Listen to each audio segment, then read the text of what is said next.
Les lois de la jungle ne sont pas qu'une affaire de chasse et de prédation. Elles sont aussi faites d'entraide, de coopération et de protection mutuelle. Pourquoi les animaux sont-ils sociaux et en quoi la socialité peut-elle être considérée comme une stratégie évolutive ?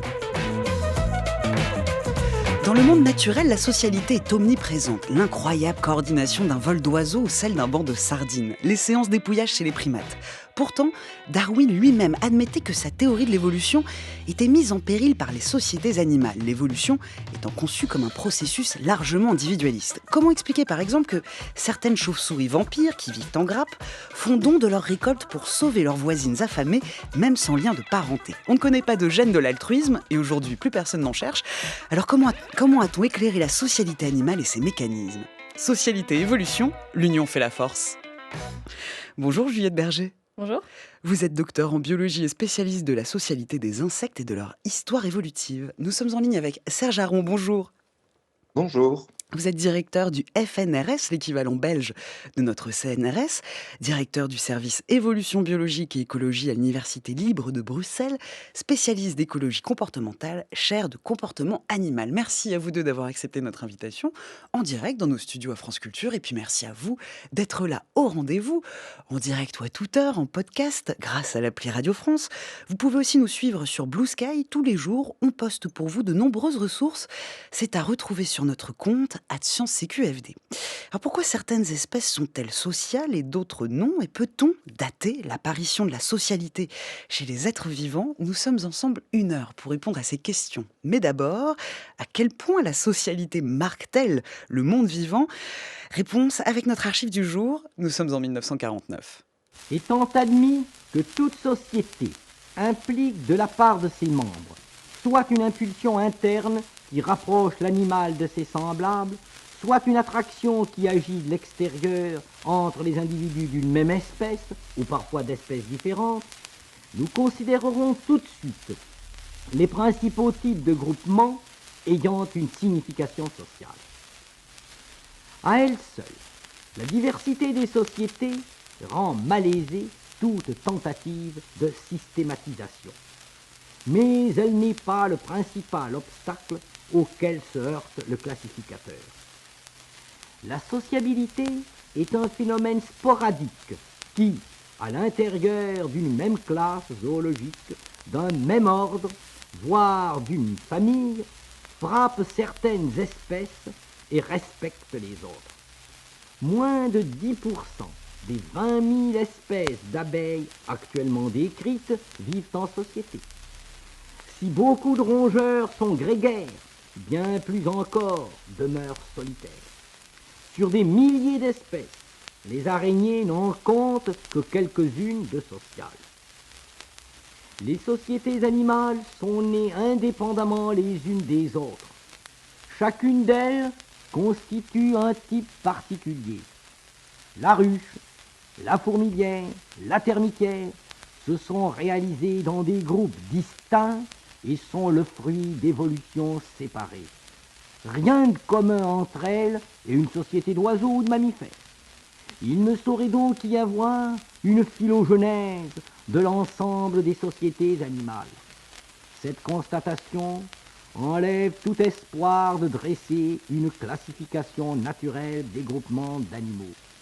Voilà, le zoologiste Pierre-Paul Grasse dans l'heure de culture française sur la RDF en 1949. Juliette Berger, à quel point la socialité est-elle donc répandue dans le monde animal ? On entendait un certain nombre d'exemples dans cette archive. Ouais, c'est tout à fait vrai. C'est très répandu. C'est apparu à de nombreuses reprises au cours de l'évolution. Et ce qui est intéressant, c'est que c'est apparu chez des groupes d'espèces, des lignées très différentes en fait, à la fois chez les mammifères, chez les oiseaux, chez les crustacés, chez les insectes. Donc voilà, c'est très intéressant de voir que c'est très diversifié. C'est très diversifié, votre réaction à vous aussi, Serge Aron, à l'écoute de cette archive ? Oui, moi je suis touché. Je n'avais jamais entendu Pierre-Paul Grasset, que je connais parce que j'ai lu pas mal de ses travaux, bien sûr. Il a raison dans à peu près tout ce qu'il dit, en tous les cas à l'époque. Nous sommes quand même presque un siècle plus tard, donc il a tout à fait raison. C'est fascinant de voir que la socialité a évolué dans différents groupes animaux, mais la socialité n'a pas évolué de la même manière dans ces différents groupes, et pas pour les mêmes raisons toujours non plus. Donc On en reparlera peut-être plus tard. Mais en tous les cas, je suis très ému par ce que je viens d'entendre. On en- Alors, excusez-moi, encore Ah oui, oui, allez-y, allez-y. un des éléments quand même sur lequel, qui m'a fait réagir en fait dans le propos, c'est que Pierre-Paul Grasset souligne quand même que la majorité des animaux n'ont pas de vie sociale. La majorité des espèces animales ne vivent pas en société. Et la raison principale, ou en tous les cas une des raisons principales qui explique cela, c'est que l'intérêt de l'individu, en général, passe au-dessus de l'intérêt du groupe. Et donc, en fait, dans tous les groupes sociaux, il y a des conflits entre les individus. Et lorsque la force des conflits, la pression exercée par les conflits entre les individus domine le bénéfice de la vie sociale, à ce moment-là, les animaux vivent séparément. Il n'y a que lorsque le bénéfice de la collectivité dépasse le coût des conflits qu'à ce moment-là, les individus peuvent créer éventuellement des sociétés. Juliette Berger, on entendait également dans cette archive parler de différentes espèces qui sont solitaires, asociales. Quel autre exemple avons-nous justement de ces animaux asociaux? De ces animaux asociaux. Oui, qui justement ne vivent pas ni en groupe, ni en collectivité, ni en relation avec des membres de leur groupe ou d'autres espèces. Ah bah, c'est une grande partie du monde animal, en fait. Et, euh, et en fait, ils vont simplement se regrouper en général pour de la reproduction et continuer le cours de leur vie, en fait, de façon assez solitaire, tout simplement. Tout simplement, en fait, il y a différents niveaux de socialité au sein du monde vivant. Exactement. Et ça, Serge Aron, on a défini différents types de socialité. Pardon. Quels sont-ils, ces types? Oui, donc il y a plusieurs niveaux de socialité. Mais de nouveau, Pierre-Paul Grasset les évoque. Vous avez des animaux qui peuvent se regrouper simplement parce qu'ils sont attirés par la lumière. Il n'y a aucun élément autre qu'un stimulus externe qui les pousse à se retrouver au même endroit. Et puis vous avez un niveau de socialité qui est un peu plus élaboré, qui est simplement des animaux qui se retrouvent à la période de reproduction, parce qu'il faut bien rencontrer un mâle et une femelle, ils doivent bien se retrouver quelque part à un moment donné, et ils peuvent être attirés l'un par l'autre. Donc ce n'est plus par un facteur externe à l'animal, mais par un facteur interne aux animaux. Ils s'attirent les uns les autres par l'intermédiaire de systèmes de communication. Mais ces groupes, comme vient de le dire Juliette, se séparent après la reproduction. Et puis vous avez d'autres groupes, alors c'est une autre forme de pré-socialité, où les animaux peuvent vivre un certain temps ensemble, à certaines périodes de l'année, plus longuement que pendant la période de reproduction, pour divers facteurs. Par exemple, une meilleure défense contre la prédation, une meilleure capacité d'accès aux proies à certaines périodes de l'année. Et puis vous avez encore l'étape supérieure, qui est la vraie socialité, où les animaux vivent alors en permanence en groupe. Juliette Berger. Oui, c'est tout à fait vrai. Alors, je dirais quand même quelque chose d'important sur ces niveaux de socialité. En fait, maintenant, on n'utilise plus le terme niveau, mais plutôt catégorie, parce qu'on s'est rendu compte que c'était quelque chose un petit peu de l'ordre de l'anthropomorphisme, en fait, de créer des hiérarchies dans les catégories sociales. C'est pour ça que maintenant, on utilise le mot catégorie plutôt que niveau social. Et c'est particulièrement vrai parce qu'on s'est rendu compte que, par exemple, chez des niveaux qu'on appelait très élevés, donc eusociaux ou quasi-sociaux, par exemple, chez certaines fourmis, on avait des fois des retours à un niveau solitaire, un moment de leur niveau de vie, ou alors au cours de l'évolution, on a aussi des transitions de cas de socialité à solitaire. Donc en fait, on a plusieurs catégories qui peuvent s'interchanger de temps en temps, à l'échelle des espèces, hein, pas de temps en temps à l'échelle de l'individu. Donc voilà, c'était pour clarifier ce terme-là. Très bien, alors pour clarifier ce qui nous concerne, comment caractériser la socialité humaine? On pourrait parler de niveaux sociaux, justement? Alors, je ne pense pas qu'on peut utiliser les mêmes Puisque nous sommes des principes. animaux sociaux. On est des animaux sociaux, mais ce qu'on a caractérisé comme animal social, c'est la définition de Edward Osborne Wilson qu'il propose en 75. Et donc, c'est un chevauchement des générations d'adultes, et un soin aux jeunes coopératif avec une caste reproductive. Donc ça, c'est un petit peu réducteur pour décrire les sociétés humaines. Donc c'est très intéressant pour étudier les sociétés animales. Et encore une fois, c'est des caractéristiques qui doivent être discutées si on parle d'autres sociétés animales que des sociétés insectes, parce que ça, c'était en 70 sur des sociétés principalement d'insectes, mais il y a d'autres sociétés de mammifères, d'autres sociétés de crustacés qui peuvent avoir quelques distinctions. Et ça, c'est vraiment intéressant à aborder aussi. Serge Aron, sur cette question pour caractériser la socialité humaine. Oui, ce que vient de dire Juliette est tout à fait est exact. En fait, il y a une particularité. En fait, le terme de socialité reste encore par moments débattu par les spécialistes. Chacun propose sa propre définition. Par exemple, certains auteurs insistent sur l'idée que le socialité, donc le sommet de la socialité dans l'échelle sociale, est caractérisé par une caste, comme l'a dit Juliette, par une caste d'individus non reproducteurs. Et ces individus non reproducteurs ont perdu la capacité à se reproduire, totalement. Ils n'ont plus d'organes génitaux, par exemple.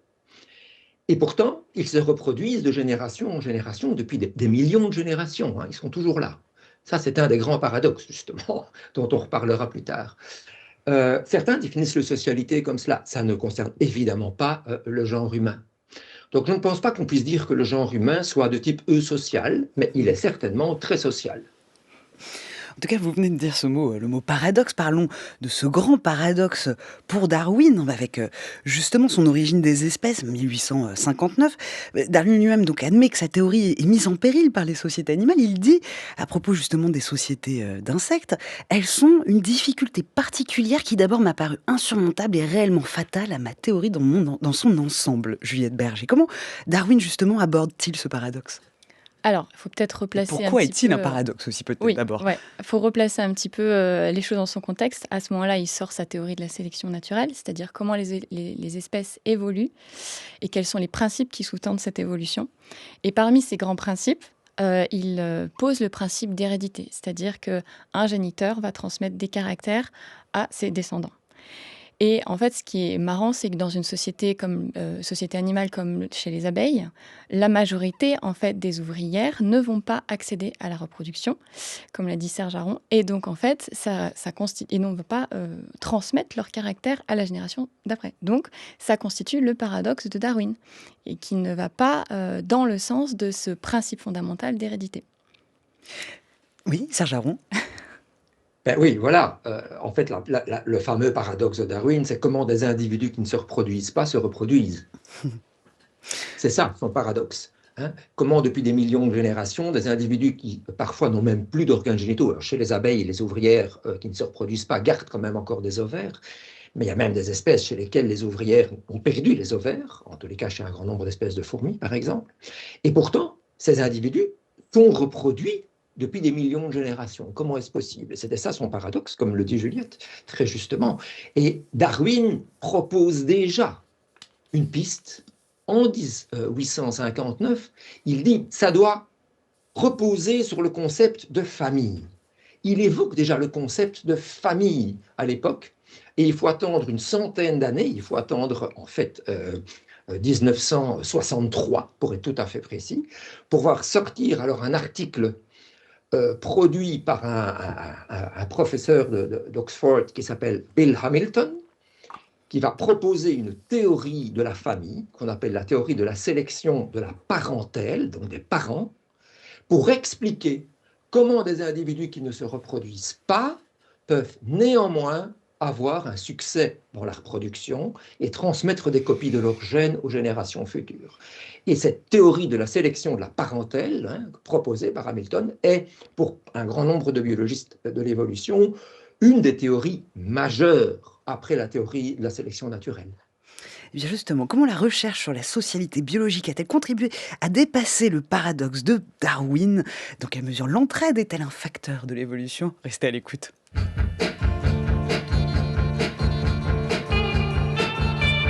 France Culture. La science CQFD, Natacha Triou.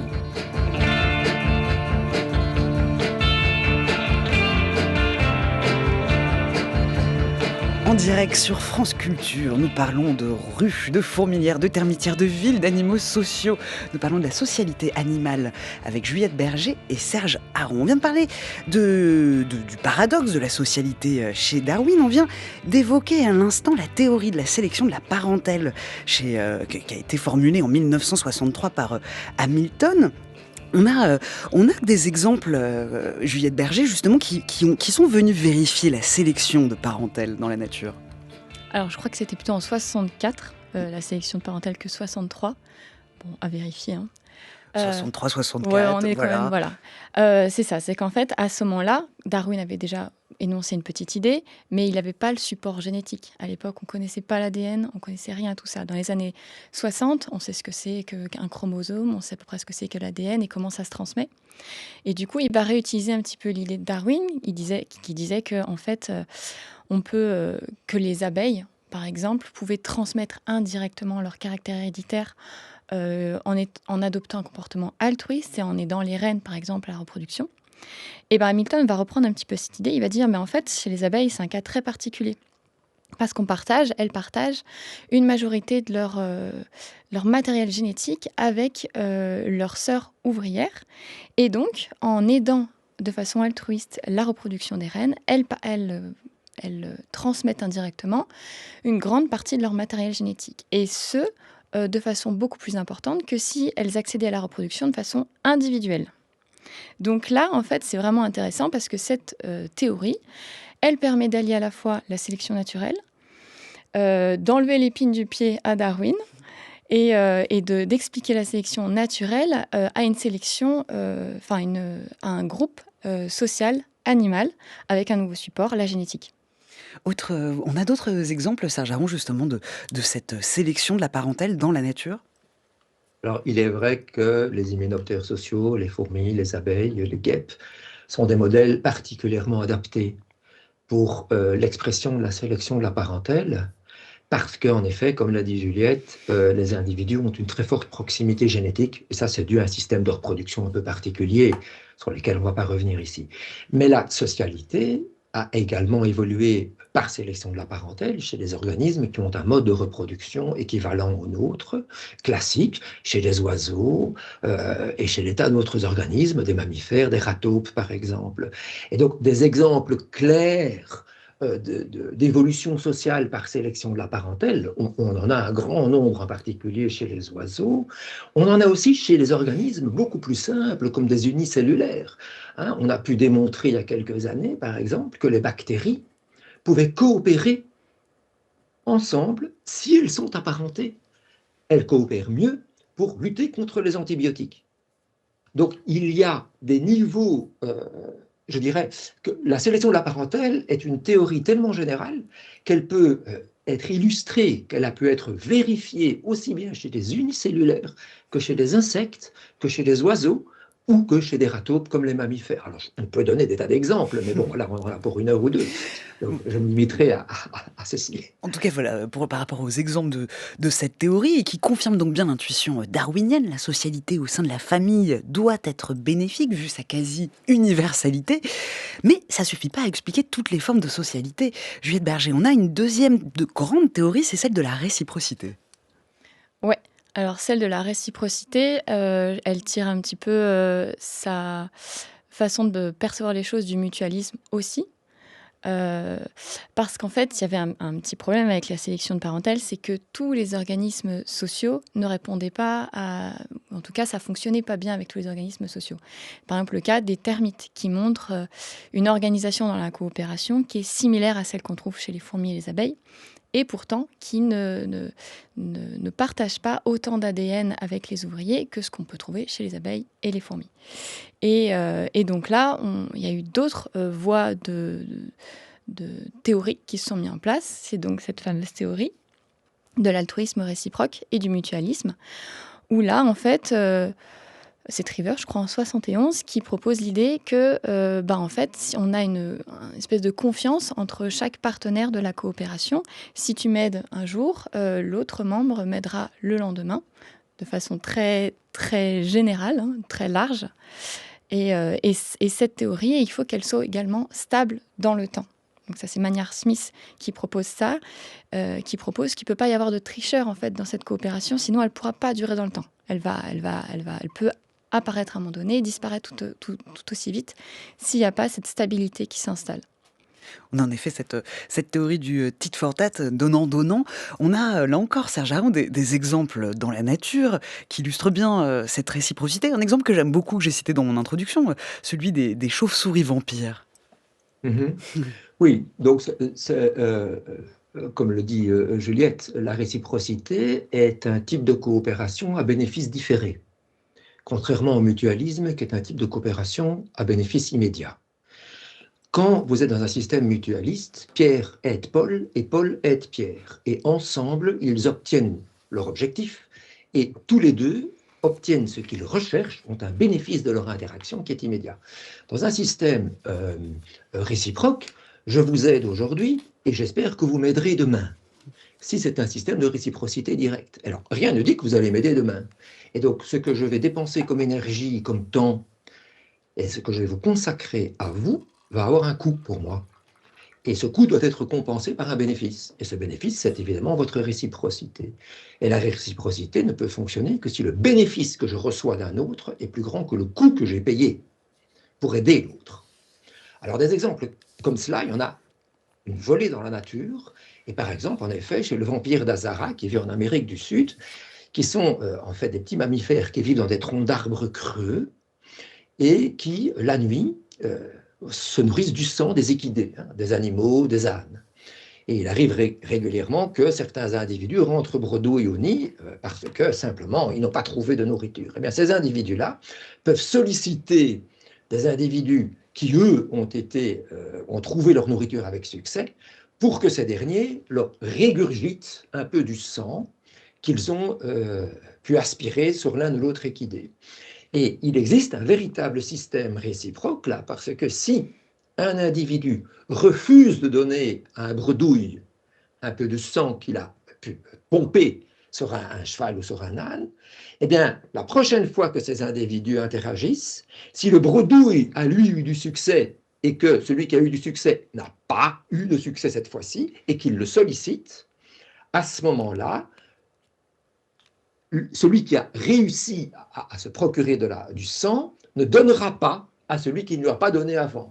Donc, pour être très clair, si A sollicite B et que B refuse de donner à A, au coup suivant, A ne donnera pas à B, même si B le sollicite.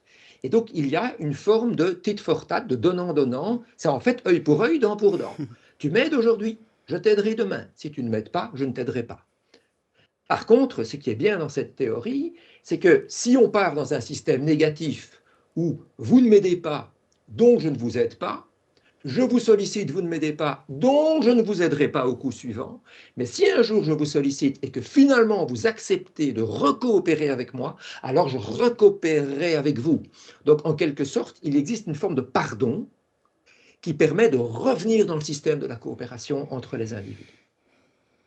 Ce système de donnant-donnant, Serge Aron, c'est aussi ce qu'on retrouve dans le toilettage mutuel chez les chimpanzés. Alors, on le retrouve dans le toilettage mutuel chez les chimpanzés, et ce qui est extraordinaire chez ces primates, c'est que les auteurs qui ont étudié cela se sont rendus compte qu'en fait, cette réciprocité était extrêmement différée dans le temps. Et donc, quand ils travaillaient sur l'échelle d'une semaine, de 2 semaines ou de 3 semaines, ils ne voyaient pas de réciprocité. C'était toujours à peu près les mêmes qui toilettaient les autres.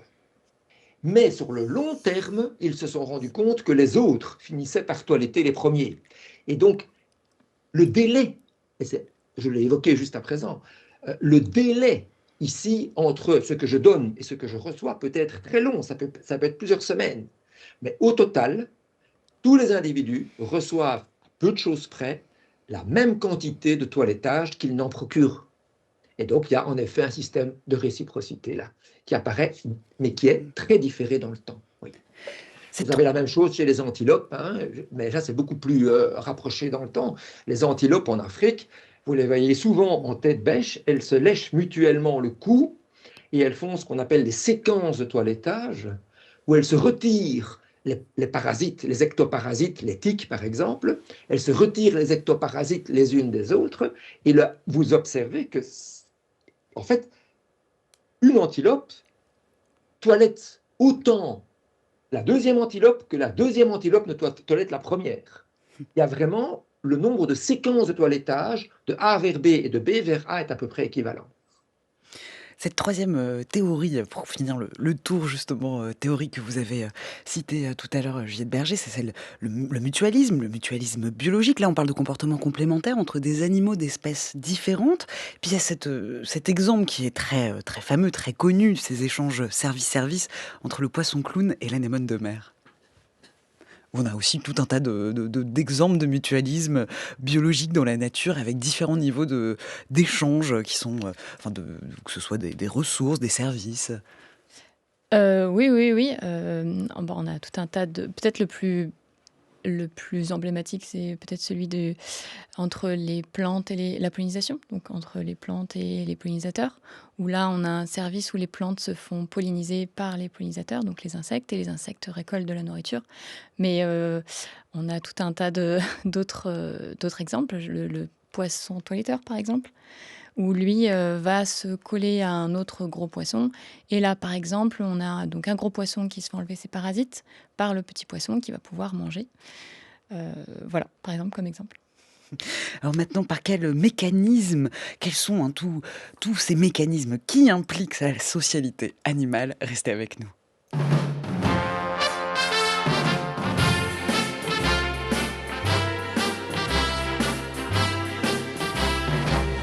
Let me tell you about the birds and the bees and the flowers and the trees, the moon up above, and a thing called love.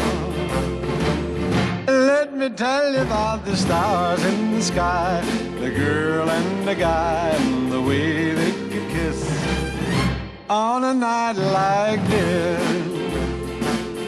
When I look into your big brown eyes, it's very plain to see that it's time you learned about the facts of life, starting from A to Z.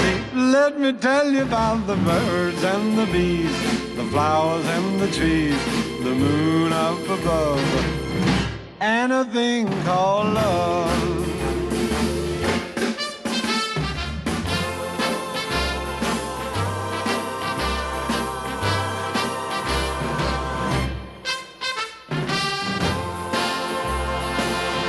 When I look into your big brown eyes, it is very plain to see that it's time you learn about the facts of life, starting from A to Z. Well, let me tell you about the birds and the bees, the flowers and the trees, the moon up above, and a thing called love. Let me tell you about the birds and the bees, the flowers and the trees, the stars in the sky, a girl and a guy. The Bird and the Bees de In Martin en direct sur France Culture, car nous parlons de socialité animale en compagnie de nos deux invités du jour, Juliette Berger, docteur en biologie et spécialiste de la socialité des insectes et de leur histoire évolutive, et Serge Aron, directeur au FNRS, directeur du service évolution biologique et écologie à l'Université libre de Bruxelles et spécialiste d'écologie comportementale. On vient de parler de l'origine évolutive au phénomène social, d'évoquer le gros obstacle conceptuel du darwinisme concernant cette origine. À présent, quels sont les mécanismes en jeu? C'est notre deuxième archive du jour. Les différentes manifestations d'ordre social que l'on peut observer dans les diverses espèces animales nous sont apparues d'ordre fondamentalement instinctif. Qu'il s'agisse de l'organisation proprement dite des sociétés animales, de l'établissement d'une hiérarchie sociale ou de la conquête et de la défense du territoire, tout se passe comme si la nature avait prévu tout un arsenal de réactions innées par lesquelles chaque individu répond aux attitudes de ses congénères ou d'animaux d'autres espèces, ces attitudes étant d'ailleurs elles-mêmes souvent des réactions à d'autres attitudes, et ainsi de suite. L'instinct semble donc être la base fondamentale de la sociabilité. En particulier, nous avons souligné que les cas de coopération, d'entraide chez les fourmis, les abeilles et même dans les sociétés d'oiseaux et de mammifères avaient pour substrat des mécanismes innés de déclenchement, pour reprendre l'expression de Tinbergen. Toutefois, nous savons que plus nous montons dans la hiérarchie animale, plus nombreuses sont les conduites acquises par apprentissage, voire, chez les mammifères supérieurs, par intellection et compréhension immédiate. Voilà un extrait de l'heure de culture française sur la RDF en 1956. Juliette Berger, la base de la socialité, c'est donc l'instinct, ce sont des mécanismes innés comme ce qui était dit dans cette archive. Ah, c'est marrant d'utiliser le mot instinct, parce que maintenant on sait que ça répond surtout à des mécanismes de signalétique, chimiques, vibratoires, gestuels, visuels, plutôt que de l'instinct, quoi. Donc, Votre réaction, Serge Haron, à l'écoute de cette archive? Oui, c'est touchant, mais c'est vrai que, bon, de nouveau, on est quelques années avant aujourd'hui, et donc la science a beaucoup progressé, en particulier dans notre compréhension des mécanismes fins qui permettent aux animaux de maintenir les relations sociales. Parce que vivre en société, bien sûr, vous avez des animaux qui vivent en société, et ça, il y a là un facteur génétique, il y a un facteur instinctif, comme le sous-entend Pierre-Paul Grasset. Par contre, il faut faire fonctionner la société. Alors c'est bien de se regrouper, mais si on n'en fait rien, ça n'a pas beaucoup de sens. Et donc pour faire tourner une société, pour organiser les activités entre les individus, il est indispensable de passer par des mécanismes de communication. Et c'est ce qu'évoque Juliette à l'instant. Il faut pouvoir communiquer pour organiser, pour structurer la société, pour pas que ça parte dans le chaos, évidemment. On va évidemment revenir sur ces mécanismes de communication, mais là on vient de parler de facteurs génétiques. Juliette Berger, dans les années 60-70, le gène c'était l'élément central de toute la biologie et on a cherché un gène de l'altruisme. Aujourd'hui c'est complètement obsolète comme question et comme recherche. Oui, on sait qu'il n'y a pas un gène de l'altruisme. C'est plutôt une réponse environnementale sur la génétique et l'expression des gènes. C'est plutôt dans ce sens-là que ça fonctionne, même si on a une diversité de mécanismes génétiques qui se mettent en place et qui communiquent les uns avec les autres, justement pour répondre à cette fluctuation environnementale qui est un signal social, un type de communication ou ce genre de choses. On a découvert par exemple, je pense au CMH, complexe majeur d'histocompatibilité. C'est un ensemble de gènes impliqués dans la reconnaissance de soi par le système immunitaire et l'odeur d'un individu, Serge Haron. Oui, alors le CMH, il est propre aux mammifères. Mhm. C'est une séquence génétique, hein, c'est ce qu'on appelle le complexe majeur d'histocompatibilité, qui en fait est un groupe de gènes extrêmement polymorphes, très très très très variable. C'est même le plus variable dans le génome animal, à ma connaissance en tous les cas, et qui intervient dans les défenses immunitaires. Donc qui permet aux organismes, aux mammifères, j'insiste, de lutter, de se défendre contre les pathogènes. Et en fait, une partie de ces antigènes sont émis, sont produits dans les urines. Et donc, les animaux peuvent détecter, en tous les cas, certains mammifères peuvent le faire, manifestement, peuvent détecter l'odeur d'un partenaire à partir de son urine, qui contient des marques de son système immunitaire, si vous voulez. Et donc, oui, les femelles, chez les souris, pour prendre cet exemple-là, les femelles de souris sont capables de détecter la présence d'un mâle et de choisir de s'accoupler avec un mâle apparenté, non apparenté plutôt qu'avec un mâle apparenté, donc d'éviter, si vous voulez, des phénomènes de consanguinité sur base de l'odeur des urines. De même, les mâles de certains campagnols, hein, des petits mammifères des prés, eux, quand on les met en présence d'odeur, d'urine d'autres mâles, eh bien, ils s'accouplent mieux, c'est-à-dire qu'ils produisent plus de sperme au moment de l'accouplement pour être sûr d'être les pairs, parce qu'il y a un risque de compétition avec d'autres mâles dans le voisinage. Et cette réaction est provoquée par l'odeur d'urine qui elle-même porte des marques du CMH, du congénère, en quelque sorte. Oui. Ouais, par rapport justement sur cette question de la reconnaissance sociale, Serge Haron, sur quelle base sensorielle s'appuie-t-elle? Donc, selon les espèces, ce n'est pas le même sens qui est impliqué. Je parle des mammifères, bien sûr. Alors, euh, euh, bon, vous voulez la reconnaissance sociale, mais elle peut s'appuyer sur des tas de facteurs. Alors, chez les mammifères, c'est généralement chimique, mais ça peut très très bien être visuel aussi. Je reconnais mes apparentés, je sais qui est qui de ma famille parce qu'on se ressemble, parce qu'on a grandi au même endroit. Chez beaucoup d'espèces d'oiseaux, c'est comme ça que ça se passe. En fait, je reconnais mes parents au sens large, c'est-à-dire mes frères, mes sœurs, mes cousins, à des critères qui sont simplement des critères de localisation. On est né dans le même nid, donc on est frères et sœurs, par exemple, tout simplement. Il n'y a pas de reconnaissance propre si on les sort du contexte. Mais il y a par contre des tas d'autres organismes chez lesquels la reconnaissance se fait sans aucun problème à distance. Par exemple, vous prenez une femelle de souris, non, un mâle de souris, vous prenez un mâle de souris, vous le laissez à la naissance, il est nourri, donc il est allaité par sa mère.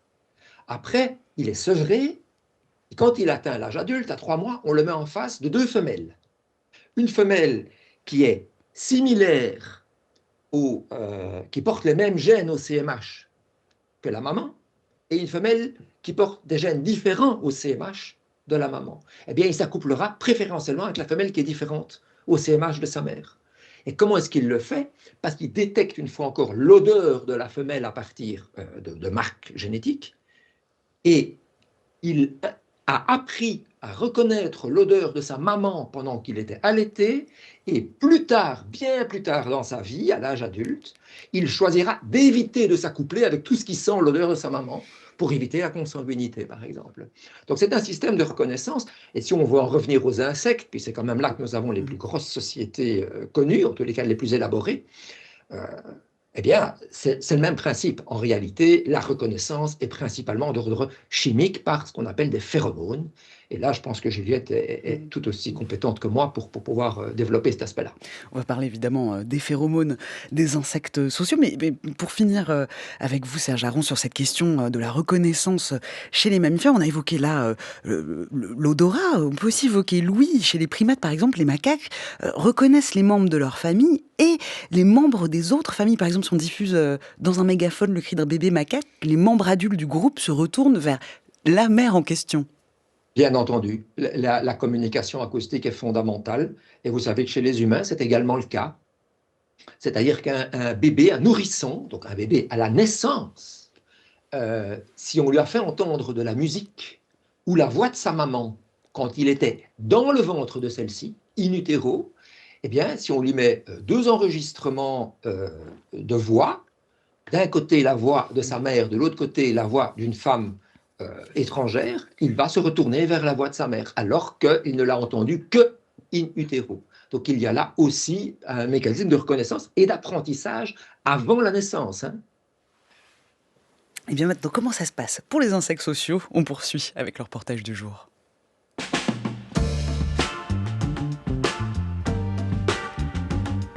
France Culture, la science CQFD, Natacha Trio.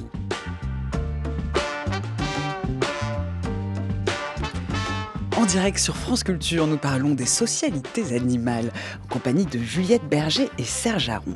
Pour illustrer les différents avantages évolutifs de la socialité, on se penche sur un animal emblématique de la vie en société.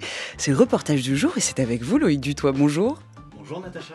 Vous êtes rendu sur le campus universitaire de Jussieu à Paris et vous avez rencontré Myrmecina graminicola. Merci pour ce petit cadeau lexical. Quel est l'animal qui porte ce joli petit nom? Eh bien, je vais vous donner quelques indices pour vous aider à deviner. Alors déjà, vous l'avez dit, ce sont des insectes. Elles ne mesurent que 2 ou 3 mm. Elles vivent dans des colonies allant de 20 à 150 individus. Et je dis « elles » parce qu'il y a des ouvrières, une ou plusieurs reines qui s'occupent de la reproduction, tandis que les mâles, eux, vivent très peu de temps et ne servent presque à rien mis à part l'accouplement. Là, vous l'aurez compris, peut-être, je parle de fourmis. C'est elles que j'ai rencontrées. Donc Myrmecina graminicola, c'est une espèce qu'on retrouve tant dans la nature que dans des environnements urbains. Elle est un peu spéciale puisqu'elle possède une variété génétique qui se traduit dans les comportements sociaux. C'est ce que montre un article à paraître d'ici quelques jours dans une revue prestigieuse. Claudie Dooms est directrice d'études à l'École pratique des hautes études et chercheuse au Muséum national d'histoire naturelle. C'est l'une des autrices de cet article.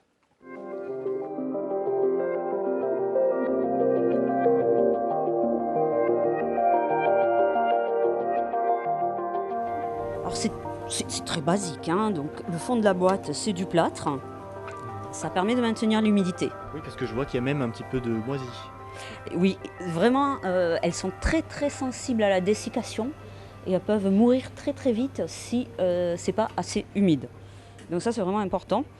Et sinon leur nid, c'est juste 2 petites lames en verre séparées par de la mousse de 2-3 mm d'épaisseur avec un petit dessin pour former des chambres. Et là vous voyez, elles se sont bien regroupées au centre.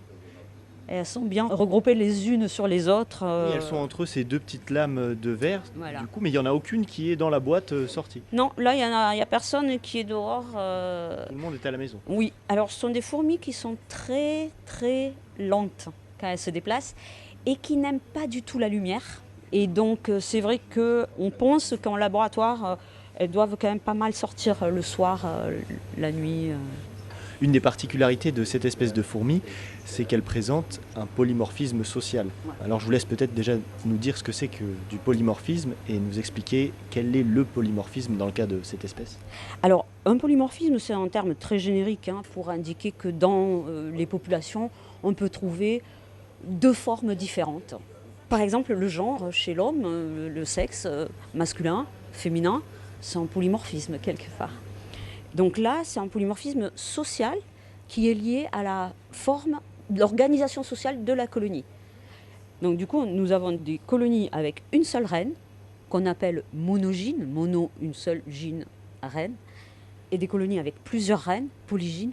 Et c'est intéressant parce qu'en fait, ça veut dire que dans les colonies où il y a plusieurs reines, il y a une acceptation sociale d'une 2e reine qui se reproduit. Puisque bien sûr, dans les colonies de fourmis, la reproductrice, c'est la reine.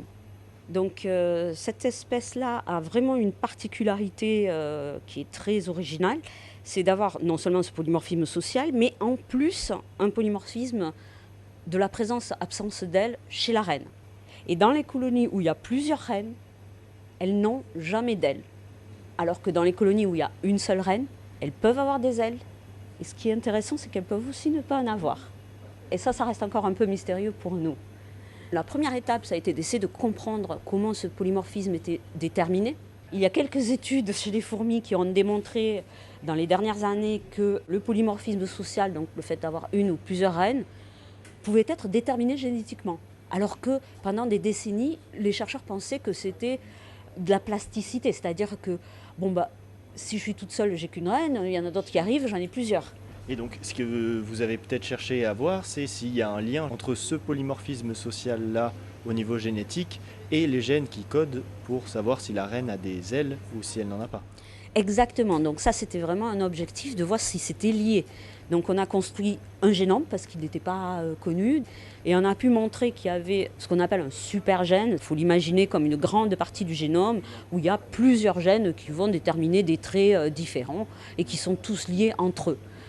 C'est la même image que pour le sexe avec les chromosomes sexuels. Donc en gros, vous pouvez imaginer un chromosome social qui détermine s'il y a une ou plusieurs reines. Et à l'intérieur de ce chromosome, il y a une petite partie qui détermine en fait la présence ou l'absence d'ailes. Donc on a pu démontrer que génétiquement, c'était bien lié. Ce qui veut dire que nos colonies avec une seule reine sans ailes sont génétiquement différentes des colonies avec une seule reine avec elle. Et ça, c'était pas évident au départ parce qu'on trouve une colonie avec une seule reine qui n'a pas d'ailes, on peut se dire que c'est une reine polygyne et puis la deuxième est morte. Ou on l'a juste perdue au moment où on a échantillonné les colonies. Donc au départ, on ne savait pas du tout si cette association qu'on voyait était vraie ou si c'était juste... Ça aurait pu être une anomalie circonstancielle quelque part. Exactement. Et donc on a montré que non, en fait, génétiquement, ces reines toutes seules dans les colonies mais qui n'ont pas d'ailes sont vraiment différentes génétiquement que celles qui ont des ailes.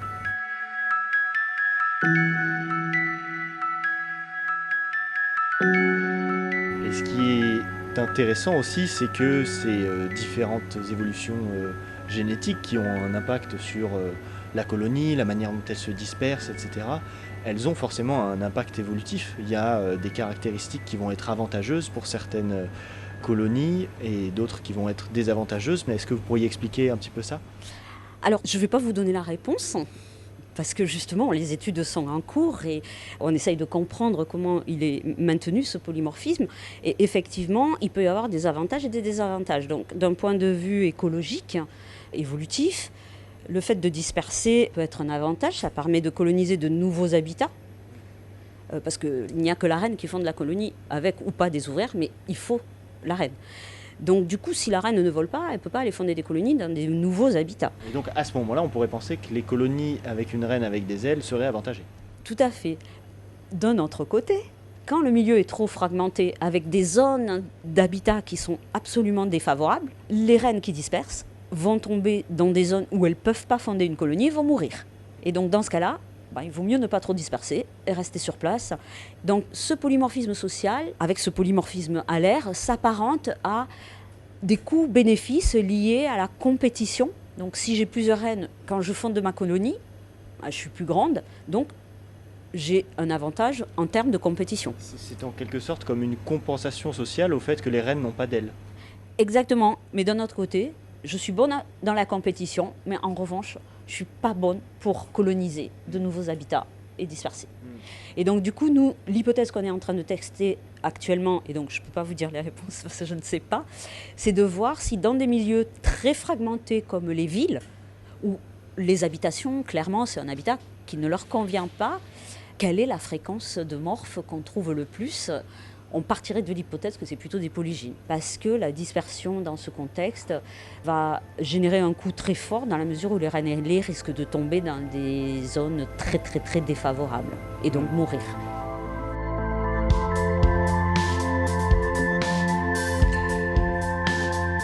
Merci Loïc Dutoit. Nos reportages loin du studio pour voir la recherche en pleine fabrication, c'est notre collection La Science au Labo qui est à retrouver sur l'appli Radio France. Une réaction à l'écoute de ce reportage, Serge Aron ? Oui, donc ce sont des travaux dont on m'avait informé récemment.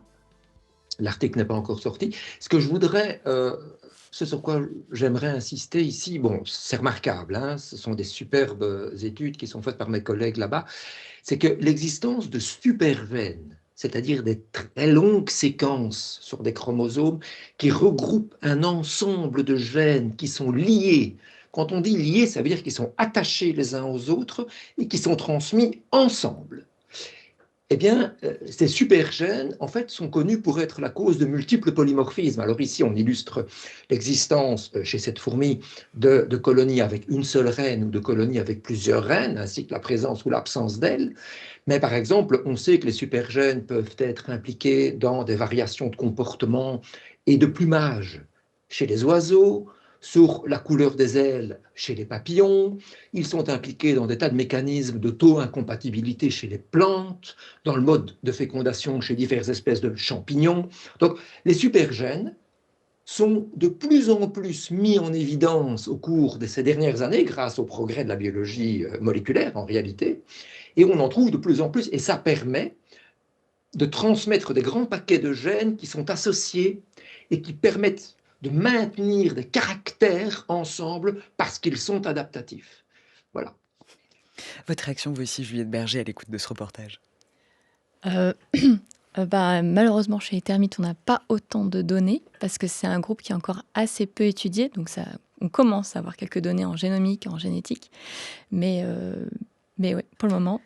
Parce que les termites, vous nous avez dit en tout début d'émission que c'était impossible de définir un point de départ dans l'histoire de la vie du phénomène social, que ça a apparu il y a de nombreuses reprises dans l'évolution, mais on imagine que finalement le groupe le plus ancien, c'est celui des termites, là où est apparu le fait social. Oui, c'est exactement ça. C'est plutôt les termites qui sont apparus en premier dans l'histoire évolutive des sociétés d'insectes, jusqu'au jour où on trouve peut-être d'autres fossiles, on ne sait pas.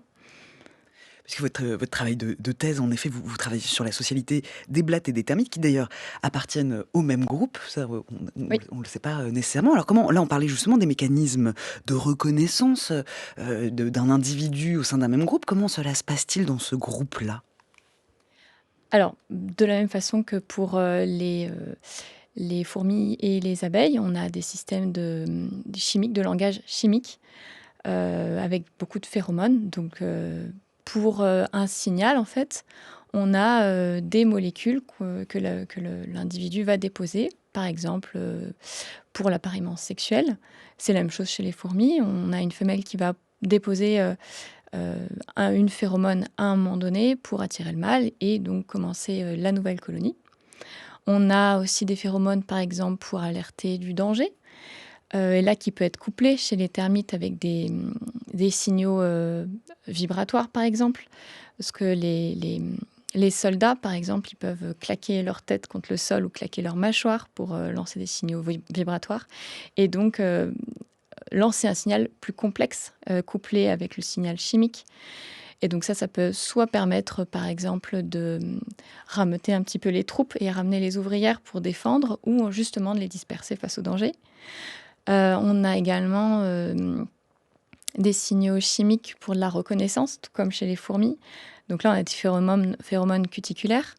Chez les fourmis, et au moins une fois chez les termites, on sait que la reine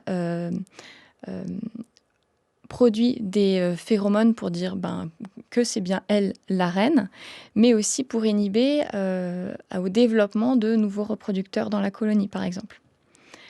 Voilà, on a tout un tas de signaux. Et en fait, ce qu'on sait sur l'évolution de ces signaux chimiques, c'est que c'est quelque chose qui a été réutilisé, probablement de leur ancêtre solitaire ou d'une autre catégorie sociale, parce que c'est assez compliqué en fait de produire de nouvelles molécules chimiques. Donc c'est plutôt un combo de plusieurs molécules chimiques pour produire un nouveau signal. Voilà. Pour conclure, Serge Haron, pour conclure rapidement, là, pour passer du côté des mammifères, alors là, on ne va pas parler de phéromones, mais d'hormones prosociales, en l'occurrence l'ocytocine, qui est profondément impliquée chez les mammifères, dans la socialité. Oui, oui.